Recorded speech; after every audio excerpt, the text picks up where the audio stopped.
आजम खान लगभग 2 साल बाद यानी कि पूरे 23 महीने जेल में बिताने के बाद मंगलवार को आखिरकार सीतापुर जेल से बाहर आ गए। उनकी रिहाई का पल उनके परिवार वालों और समर्थकों के लिए बेहद भावुक था। जेल से बाहर आते समय उनके बड़े बेटे अदीब खान और बड़ी संख्या में समर्थक मौजूद थे, लेकिन इस रिहाई के साथ एक बड़ा सवाल खड़ा हो गया। क्या आजम खान अब लंबे समय तक जेल से बाहर रह पाएंगे या फिर एक बार फिर से जेल की सलाखों के पीछे उन्हें जाना पड़ेगा?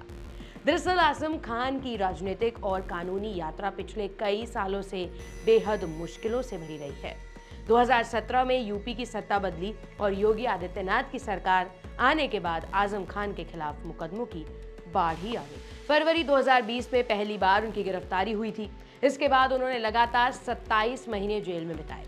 मई 2022 में उन्हें जमानत मिल गई और वो बाहर आए, लेकिन उनकी आजादी ज्यादा समय तक टिक नहीं पाई। अक्टूबर 2023 में फर्जी जन्म प्रमाण पत्र मामले में उन्हें फिर से गिरफ्तार कर लिया गया और तब से अब तक यानी कि 23 महीने तक वो जेल में ही थे।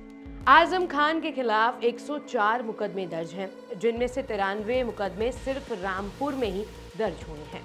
इन मामलों में जमीन पर कब्जे के आरोप से लेकर सरकारी संपत्ति को नुकसान पहुंचाने, सड़क जाम करने, सरकारी कागजात में हेराफेरी करने, फर्जी जन्म प्रमाण पत्र बनवाने और सार्वजनिक संपत्ति को नुकसान पहुंचाने जैसे गंभीर आरोप शामिल हैं। इन 104 मामलों में अब तक सिर्फ 12 मामलों का निपटारा हुआ है।